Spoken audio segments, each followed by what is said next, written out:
The truck came on Thursdays. Ray Dunham could hear it before he could see it. That low diesel grind climbing the gravel cut behind his pasture, downshifting at the bend. The sound of a load being hauled somewhere nobody wanted it. He'd stand at the kitchen window with his coffee going cold and watch the dump bed rise against a gray Indiana sky. And then he'd watch 9 tons of another man's garbage come sliding out along his fence line.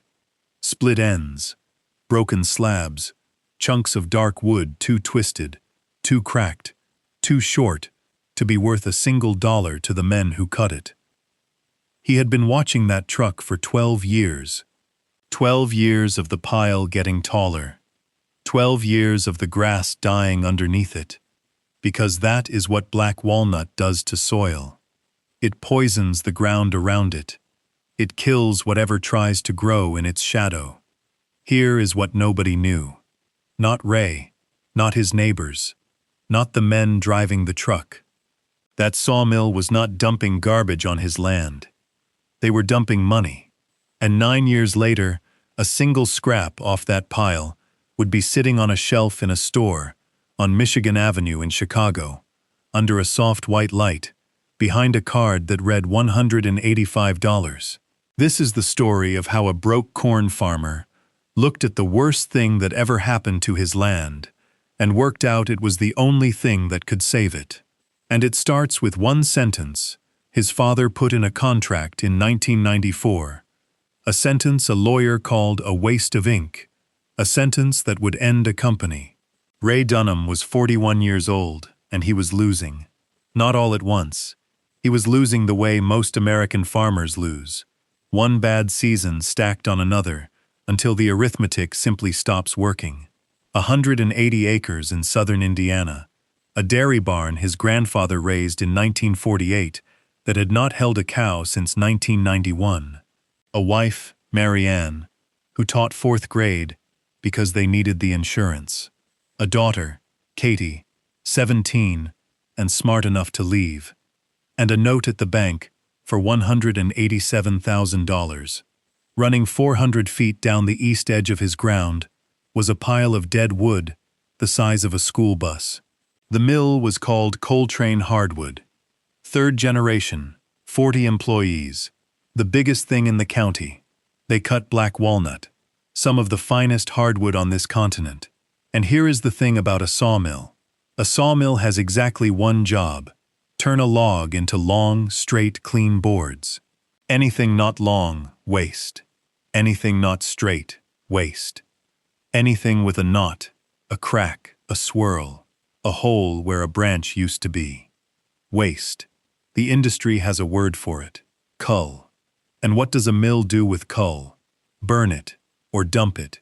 Coltrane Hardwood dumped it. For 12 years, on Ray Dunham's fence line. Which raises a question. Why would a company dump its trash on a neighbor's ground, in broad daylight, on a schedule, for over a decade, and never once get in trouble for it? Because in 1994, Ray Dunham's father signed a piece of paper. That spring, Coltrane Hardwood needed a right-of-way. Their yard backed against a creek, and the county road was on the wrong side of Dunham land. Roy Dunham said yes, but Roy had dealt with the outfit that used that corner in the 70s, and those men left junk all over his ground: busted pallets, oil drums, a rusted-out loader that sat there 6 years. So before he signed, Roy made them add one line. His own lawyer told him it was a waste of ink. The mill's lawyer laughed and said, "Sure, old man, whatever helps you sleep." The line read, "Any material deposited upon the grantor's property, whether intentional or incidental, shall be deemed abandoned, and shall become the sole property of the grantor." In plain English, anything you leave on my land is mine. Roy Dunham put that sentence in a contract to protect himself from a pile of broken pallets. He died in 1996. He never knew what he had done. Remember that sentence. In about 10 minutes, it is going to destroy a company. December 2009. Fertilizer had spiked. Diesel had spiked. Corn came off a poor year. and the bank had already restructured Ray's note once. They had made it clear there would not be a second time. On a Sunday night that month, Ray told his wife that come spring, they would probably have to sell 60 acres, the bottom ground his grandfather cleared. Marianne did not say anything for a long time. Then she said, "Okay." And that was worse than if she had shouted. 3 days later, her cutting board split, a piece of maple her mother gave them when they married in 1990. 19 years of onions and pie crust, and Thanksgiving turkeys. It came apart in her hands in the sink. She looked at the two halves and said, "It's fine. I'll use a plate."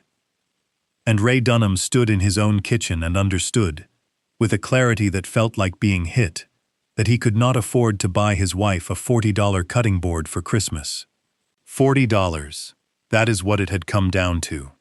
So on the 19th of December, Ray pulled on his coat and walked out to the pile. The one thing on his farm that was free. He dug down past 4 winters of rain and pulled out a chunk of walnut about 14 inches long, gray on the outside. Ugly, dead-looking. It had come from a crotch, the fork where a trunk splits into 2 limbs. Crotchwood is useless to a lumberman because the grain runs 2 directions at once. It cracks, it cups, it fights the saw. You cannot mill it into a straight board, so it goes on the burn pile. Every time. The first one he ruined, the second he scorched black on the sander, the third one he took slow. 2 days in an unheated shop with his hands going numb, and late on the night of December 23rd, he took a rag and a bottle of mineral oil, and he wiped it down, and the wood woke up. Dry walnut is dull, gray, ordinary. But the second oil touches it, the grain comes rising up out of the wood, like something surfacing from deep water. Chocolate, violet, threads of gold running through it. And in that crotch figure, that defect, that flaw, that thing the mill threw in the trash without even looking at it. The grain had folded back on itself into the shape of a flame. Ray Dunham sat on an overturned bucket in a 40-degree shop and stared at a piece of garbage that had become the most beautiful thing he had ever made with his hands. Marianne opened it on Christmas morning. She turned it over. She did not say anything for a while. Then she said, "Ray, where did you get this?" And he pointed out the window, at the pile. "Now, before I tell you what happened when that board left the house, do me one favor. Hit subscribe. I put a new story up every single day, and this is the exact point where this one stops being sad and starts being satisfying. Because in 3 weeks, a stranger was going to try to buy it. She took it to school, then to a church potluck in January. And a woman named Denise, whose husband owned the implement dealership in the county seat, picked that board up off the table, turned it in the light, and said, right there in front of everybody, 'I'll give you $80 for this.' Marianne said no. It was a gift from her husband. But she drove home that night, walked into the kitchen, and said the sentence that changed everything. 'Ray.' She offered me $80, and she wasn't being polite. She wanted it. $80. Ray did some math on the back of a feed receipt. The pile he had hated for 12 years. 400 feet long, 8 feet high, packed with the most valuable hardwood in the eastern United States. If one board was worth $80, then the pile was worth. He stopped. Because the number was absurd. Because if it were right, somebody would already have done it. And that is the thing about a great idea. A great idea never feels like a great idea. It feels like a trick you have not found the flaw in yet. By March, he had made 41 cutting boards. In April, he set up a card table at the farmer's market in Bloomington, 50 miles from home, because he was too embarrassed to sell them in his own county. $45 apiece. He sold out in 2 hours. He drove home with $1,800 in a coffee can, and somewhere on State Road 45, he pulled onto the shoulder, because his hands were shaking too hard to hold the wheel. Here is the thing about a small town. By June, everybody knew. And in July, a clean white pickup came up. Ray Dunham's drive. Dale Coltrane. Third generation. Running the mill his grandfather started. He shook Ray's hand. He smiled. He said he had heard Ray had taken up woodworking. And then he said the mill was going to need its material back. He did not say it like a threat. He said it like paperwork. There had been an oversight. That wood was mill inventory, temporarily staged, and they would send trucks next week to recover it. Ray said, "That wood has been rotting on my ground for 12 years. Dale Coltrane looked at the pile. Then he looked back at Ray, and he said, "And it isn't rotting anymore, is it?" Ray drove into town the next morning and spent $300 he did not have on an hour with a lawyer. He brought a manila folder from his father's desk.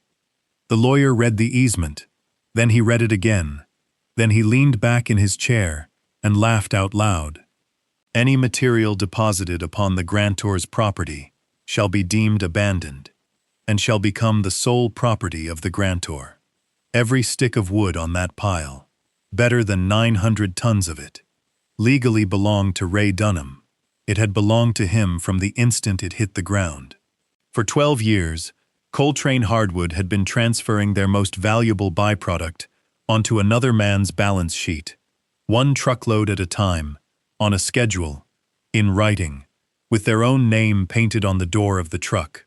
Roy Dunham had been dead for 14 years, and he had just saved his son's farm. If that gave you chills, tell me in the comments. Did somebody in your family ever leave you something you did not understand until years later? I read every one of those, and some turn into the next story on this channel. Because Ray's problem was not solved, not even close. He could sell every board he made. He could not make enough boards. 15 a week, alone, at night, after a full day in the field. His note payment was $2,100 a month. Close, and close does not pay a bank. So Ray did what everybody in this story keeps doing. He looked at something worthless and asked what else it could be. The dairy barn. Empty since 1991. 19 years of pigeon mess and rotten hay. He gutted it in 6 weeks and bought a planer, a sander, and a dust collector at auction. For $9,400 he borrowed against his truck. Then he hired 2 men who had lost farms of their own, Wendell Pike, and a kid named Marcus, 22, back from Afghanistan. By December of 2010, 1 year after a cutting board came apart in a kitchen sink, they were making 90 boards a week. He painted a name on the barn door, Dunham and Daughter, March 2012, a national housewares trade show in Chicago. Ray had spent $2,800 he barely had on a booth in the back corner of the hall, near the freight doors, under a vent that dripped. He had never in his life worn a name badge. He had 18 walnut boards on a folding table with a bedsheet over it. For 2 days, buyers walked past him, and on the afternoon of the second day, a buyer picked up a board, turned it over, and said the sentence Ray Dunham would think about for the rest of his life. He said, "These are all different." Ray said, "Yes, sir. Every one comes off a different tree." And the buyer set it back down and said, "That's your problem. I can't run a promotion on a product I can't reorder. It's inconsistent. Inconsistent. The same word, in a different suit." 12 years earlier, a sawmill looked at that exact same wood and called it cull. Now, a man in a blazer looked at it and called it inconsistent. Same wood, same flaw, same verdict. Ray started packing his box an hour before the hall closed, because he could not stand to be looked at for 1 more minute. He had 11 boards in the box, and 7 still on the table, when a woman stopped at the mouth of the booth. She did not say hello. She picked up the crotch grain board, the one that looked like a flame, held it under the fluorescence, and turned it slowly. The way you turn a thing you are trying to see through. And she said, "Where does the wood come from?" And Ray Dunham, tired, humiliated, 44 years old. 6 hours from a farm he was still probably going to lose. He told her the truth. He said, "A sawmill dumped it on my land for 12 years, because they thought it was garbage." She looked at him for a long moment, and she said, "Say that again." Her name was Diane Ruiz, senior buyer for a national home and kitchen retailer, with a catalog that lands in 10 million mailboxes every November.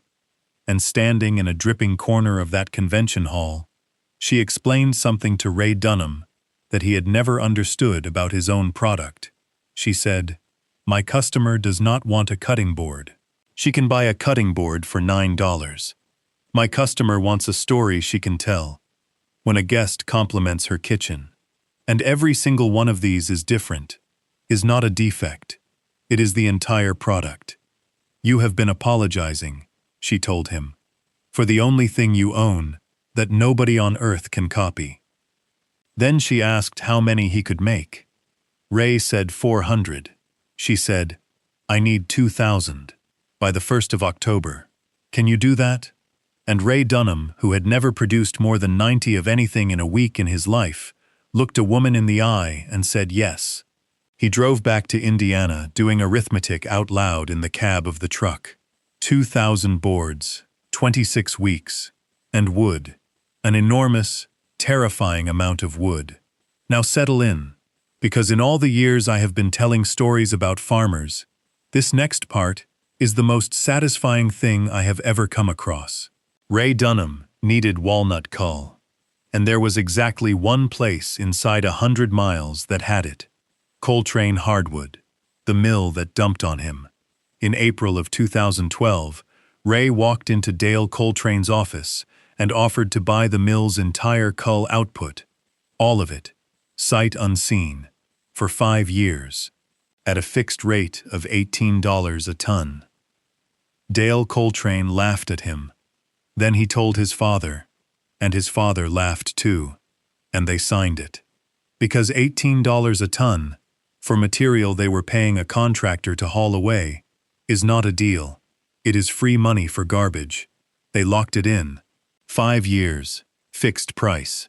No escalator clause. No out. By the spring of 2013, black walnut cull, the exact material Coltrane had been throwing away since the 90s, was moving at better than $200 a ton. Dale Coltrane drove out to the farm that July to renegotiate. Ray let him stand on the porch, let him say the whole speech, was polite about it, all the way through. And then Ray said, "Dale, the contract's the contract," and he went back inside and shut the door. If you just sat up in your chair, comment, "The contract's the contract," and let me know. That is the exact moment this story turned, and I want to see how many of you felt it. Now stay with me. Because Ray had 90 days to do something he had never done in his life. July. 300 boards came out of the kiln, cracked down the end grain, because Ray rushed the schedule and pulled them too wet. $11,000 of finished work, firewood. Marcus found him at 2 in the morning, sitting on the shop floor with his back against the sander, not moving, not saying anything at all. August. Katie came home from Purdue. She was 20. She was supposed to be doing an internship in Indianapolis, and she quit it. She walked into that barn with a laptop under her arm and built them a real inventory system. Because until that week, Ray Dunham had been tracking a 2,000-unit national retail order on a legal pad. September, 20-hour days. Marianne graded 4th-grade math tests on a bucket beside the finish table, just to be in the same room as her husband. Wendell Pike slept in the hayloft rather than lose the drive time. And on the 29th of September, a freight truck backed up to the door of a 1948 dairy barn. 2,040 cutting boards. Every one of them cut out of wood another man had thrown away. They sold out in 11 days. The reorder came on October 14th, 5,000 units, And that November, the holiday catalog ran the boards on page 7. Full bleed. That crotch grain filling the entire frame. And underneath it, one line of copy. Rescued from a burn pile in southern Indiana. That was the whole advertisement. $185 apiece. By 2014, Dunham and daughter had 19 employees, most of them people who had lost farms of their own. By 2016, they were doing $2.1 million a year, and Katie Dunham was running the operation. And on a Tuesday morning in March, Ray Dunham walked into the branch where a man in a good tie had once explained there would be no second restructuring, and he paid off that note in a single payment. And Coltrane Hardwood? Coltrane Hardwood filed for bankruptcy in the fall of 2017. The furniture market moved offshore. Their biggest buyer folded, and a family business that had never once asked itself what else it could be simply ran out of road. The equipment went to auction. Ray Dunham bought the kilns. And on the day he walked that yard, the yard he had stared at across a fence for 20 years, he made it to the back of the property, where the ground drops away toward the creek, and there it was, their burn pile, 10 feet high, black walnut, crotchwood, curl, spalting, live edge, every defect in the book, every piece of it beautiful, every piece of it worth money. Ray Dunham stood in the cold and looked at the exact same pile that had been dumped on his fence line for 12 years. The difference was never the wood. The difference was who was standing in front of it. Marianne Dunham still has the first one. It sits on the counter of a kitchen that has been remodeled twice, stained dark in the middle, a knife scar across one corner, cupped a little on the left side because a farmer who did not know what he was doing dried it too fast in an unheated shop.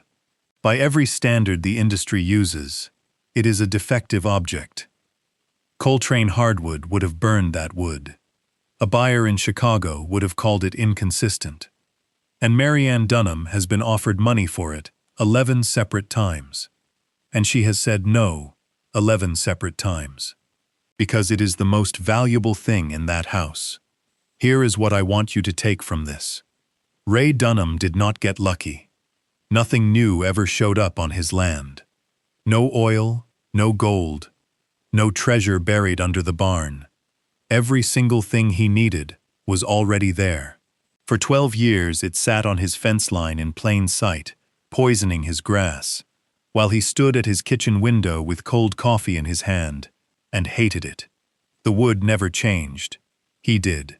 The sawmill had exactly one question they knew how to ask. How many straight boards can I get out of this? And when the answer came back 0, they called it garbage, and they were right, for their question. Ray Dunham asked a different question, and a different question turned a burn pile into a $2 million company. So go look at your fence line. Look at the thing on your place you have been complaining about for years. The dead corner. The busted equipment. The waste coming out of the plant down the road that everybody hates. The thing about you that somebody once called inconsistent.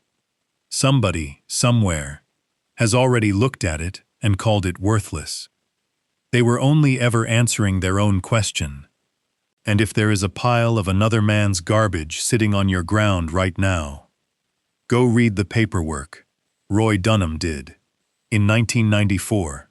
For no reason at all. And it saved his son's farm. So tell me down in the comments, what is the thing on your place that everybody calls worthless? I read every one, and some of them become the next story. And if you made it this far, you already know what to do. Subscribe. There is a new one every day. The next story is about a man who paid $50 for a patch of weeds and pulled $10,000 of rare herbs out of the dirt. You are going to want to be here for that one.